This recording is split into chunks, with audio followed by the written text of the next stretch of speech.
ડીસાના રાજપુર પાંજરાપોળ ખાતે યોજાયેલા કાર્યક્રમમાં નાયબ મુખ્યમંત્રી હર્ષ સંઘવીએ સંબોધન કર્યું। તેમણે આજના દિવસને જીવદયા દિવસ તરીકે ઉજવવા બદલ આયોજકોનો આભાર વ્યક્ત કર્યો।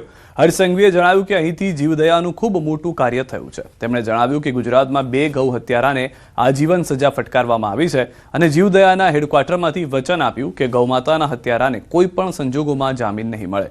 ગમે તેટલા મોટા વકીલો આવે, સરકાર કડક કાર્યવાહી કરશે। નરેન્દ્રભાઈ મોદીએ ગુજરાતમાં ગૌ હત્યા પર પ્રતિબંધ લાવીને ગૌ હત્યારાઓ ઉપર કડકમાં કડક સજા થાય તે માટે મજબૂત કાયદો લાવ્યો અને એક કાયદો આજે કડક હાથે અમલમાં મૂકવામાં આવ્યો છે। મારા પ્રેરણા સ્ત્રોત જીવદયા પ્રેમી ભરતભાઈ કોઠારી હોય, વિમલભાઈ બોથરા હોય, રાકેશભાઈ ધારીવાલ હોય કે પછી પ્રકાશભાઈ વિરવાડિયા હોય, આ બધા જ લોકો ગાયો બચાવવાનું કામ કર્યું। કેબિનેટ મંત્રી ડોક્ટર પ્રદ્યુમન વાજા અને ઉર્જા મંત્રી કૌશિક વેકરિયા જૂનાગઢની મુલાકાતે છે, ત્યારે તેઓએ સર્કિટ હાઉસ ખાતે ભાજપની સંગઠન બેઠક યોજી। ભાજપના હોદ્દેદારો અને પદાધિકારીઓ સાથે બેઠક કરી। કલેક્ટર કચેરી ખાતે કલેક્ટર સહિતના અધિકારીઓ સાથે પણ બંને મંત્રીઓએ બેઠક કરી। વિકાસના કામોના આયોજનને લઈને ચર્ચા થઈ। ઉપરાંત મહાશિવરાત્રીના મેળાને લઈને પણ બેઠકમાં ચર્ચા થઈ। મહત્વનું છે કે આ વર્ષે રાજ્ય સરકાર મહાશિવરાત્રીના મેળાને લઈને ગ્રાન્ટ ફાળવશે। અમારી આજે જુનાગઢ ખાતે બેઠક હતી। સવારે વીર બાલ દિવસની ઉજવણી કરી અને ગુરુદ્વારામાં જઈ અને શીશ ટેકવ્યું।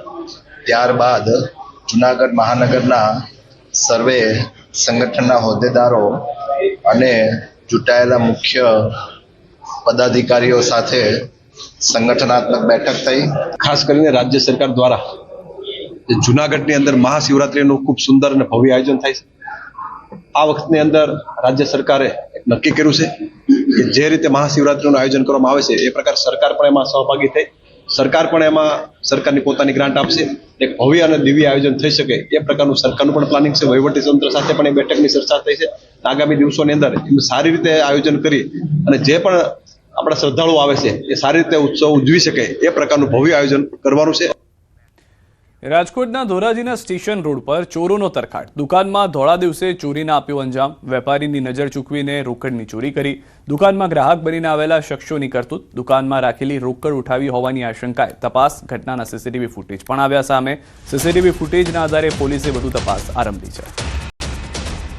દ્રશ્યોમાં પણ આપ જોઈ રહ્યા છો, વેપારીની નજર ચૂકવી દેવામાં આવી હતી। એક કામ છે તેમ કહી અન્ય સામાન માટે તેને વ્યસ્ત કરી દેવામાં આવ્યા અને એ દરમિયાન આ ગ્રાહક બનીને આવેલા શખ્સોની કરતૂત જે છે તે પણ જોવા મળી હતી। સીસીટીવીની અંદર સમગ્ર ઘટના જે છે તે કેદ થઈ ગઈ છે। ધોરાજીના સ્ટેશન રોડ પરની આ ઘટના હોવાની જાણકારી હાલમાં મળી રહી છે।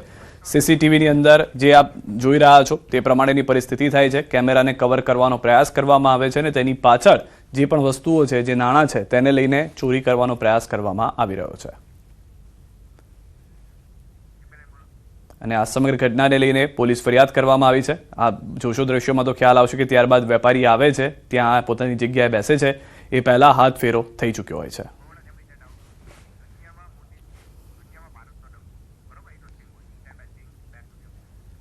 અને હવે વાત દુનિયામાં ભારતના ડંકાની।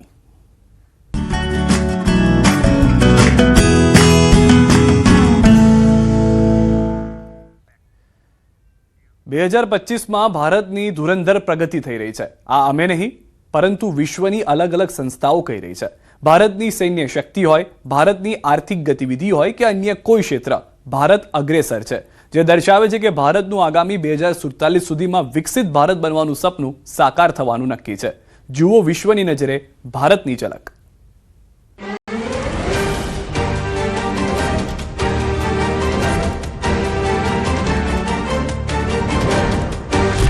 બે 2025માં વિશ્વની નજરમાં ભારત। વિશ્વ ફલક પર ચમક્યું ભારત। દુશ્મનોના પેટમાં રેડાયું તેલ। ભારત આજે વિશ્વની સૌથી ઝડપી વિકસતી મહાશક્તિ છે। ભારત આર્થિક રીતે 5મી સૌથી મોટી અર્થવ્યવસ્થા બનીને ત્રીજા ક્રમ તરફ આગળ વધી રહ્યું છે। ભારત સૈન્ય શક્તિમાં વિશ્વની ચોથી સૌથી મજબૂત સેના સાથે પરમાણુ શસ્ત્રો અને અદ્યતન તકનીકોથી સજ્જ છે. Digital India, make in India જેવા કાર્યક્રમો દ્વારા યુવા શક્તિ, ઇન્ફ્રાસ્ટ્રક્ચર અને નવીનતાની વેગ આપીને ભારત વિશ્વમાં છવાઈ ગયું છે. 2025ને હવે અલવિદા કહેવાનો સમય આવી ગયો છે.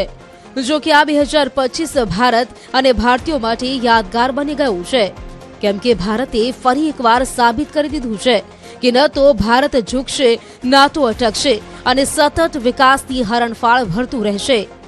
2025માં ભારતની પ્રગતિની નોંધ વિશ્વએ લીધી છે. 2025માં વિશ્વએ ભારત વિશે શું કહ્યું તેનો એક ખાસ અહેવાલ અહીં રજૂ છે. વિશ્વ બેંકનો ભારત વિશે મત. વિશ્વ બેંકના તાજેતરના રિપોર્ટમાં ભારતને વિશ્વના સૌથી સમાન સમાજો તરીકે સ્થાન આપ્યું છે, જે ચીન, અમેરિકા અને બધા G7 અને G20 રાષ્ટ્રોથી આગળ છે. વિશ્વ બેંકે ભારતને વિશ્વના સૌથી સમાન સમાજોમાં સ્થાન આપ્યું, જેનું જીની ઇન્ડેક્સ 25.5 છે. મહત્વનું છે કે જીની ઇન્ડેક્સ આર્થિક અસમાનતા માપવાનું એક મહત્વનું માપદંડ છે. રેન્કિંગમાં ભારત ચીન